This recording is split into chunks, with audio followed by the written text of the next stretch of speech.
You're going to see a continued emphasis on energy efficiency.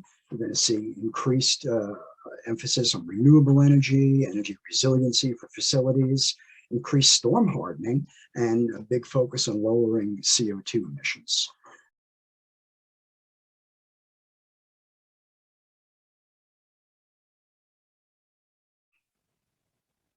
Welcome back to the Made on Long Island podcast. I am joined here with Charlie Ward from TOPCAT.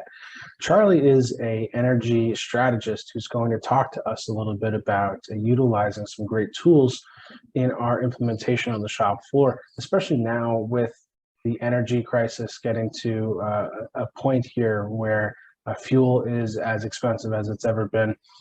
Electricity is on the rise. Gas is as expensive as it's ever been. So Charlie, I want you to talk a little bit about, I've heard you talk a couple times about the great energy transition. Can you tell us a little bit about what that is?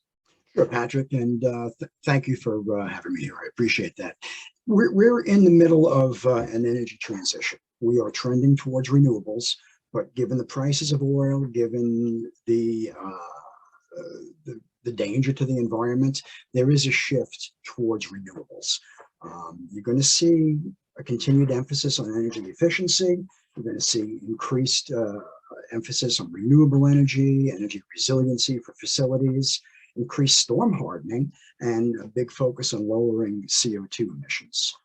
Fossil fuel is going to be around for a while. We're not going to make a transition off of that overnight, right.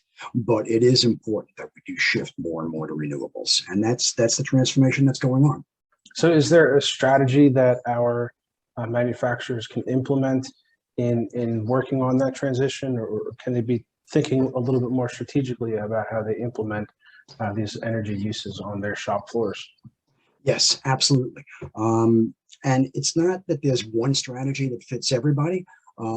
Everybody's a little bit unique, but the overall landscape of what can be included in energy strategy should be considered by all, at least, with a due diligence look to see what pieces you're going to adapt and what pieces you're not going to adapt. What I often see is that lots of people and companies are doing something in this area. They're putting in solar, they're changing out their lighting to more efficient LEDs. They're taking steps, but what I'm not seeing a lot of is a very all-encompassing strategy at a high level. And yeah, make no mistake, I mean, energy it's a deep and complex topic, but to really see how all the pieces fit together on the overall game board, it's really a lot simpler than it's often made out to be. And that's kind of what I focus on.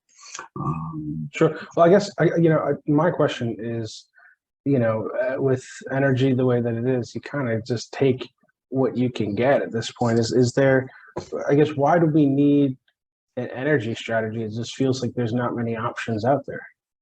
Because there are options coming on. I'd like to share a screen if I can. Would that be okay? Sure. Thanks. Okay, energy strategy at a very high level, it's simple, and there's three key ideas. Okay, and the first key idea is you want to limit your traditional energy costs. Second key idea is riding the clean energy wave. This is taking advantage of new technologies, changing regulations, changing administrative policies. And the third key idea, being a Johnny Cash fan, I call it walking the line. These are the things that you need to do in order to keep your energy system functioning. Now, this is high level, and I'm going to go just a little bit deeper. I'm going to break each of these three into its components, okay? And, I'm not going to read them all off to you. Basically, what people think these mean are going to be pretty close to what they actually mean. Every one of these could be talked about for a long time in quite a bit of depth, but the point I'm making here is I'm trying to illustrate the whole game board. Okay, and yeah, this is a simplification, and there is some overlap between them. But if a manufacturer is looking at all of these ideas with due diligence, that would give them the overall lay of the land. This is not to say that everybody should be doing projects in each of these areas. That just doesn't make sense. Everybody's got a unique situation. What works for one is not necessarily going to work for others. But each of these should truly be considered with due diligence. And if you're either doing something in one of these areas or not doing it, you should know what it is and know why. And it should be part of a formal energy strategy that's available throughout the plant so that all the different components of the plant know where they're going towards and why, and can take steps along those lines. Is that making sense? That's making sense, Charlie. But there's a lot more to break down here, and certainly way too much. We don't have time for all that. But what is the best way for folks to get in touch with you? The best way, I've got my email and my phone number down here at the bottom of the screen.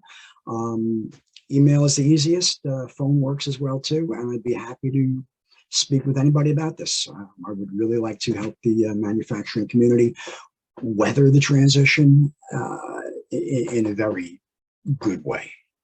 So rarely do we have folks come in that want to help save the manufacturers money and save on our operations costs. So we really appreciate what you're doing for Long Island's manufacturers.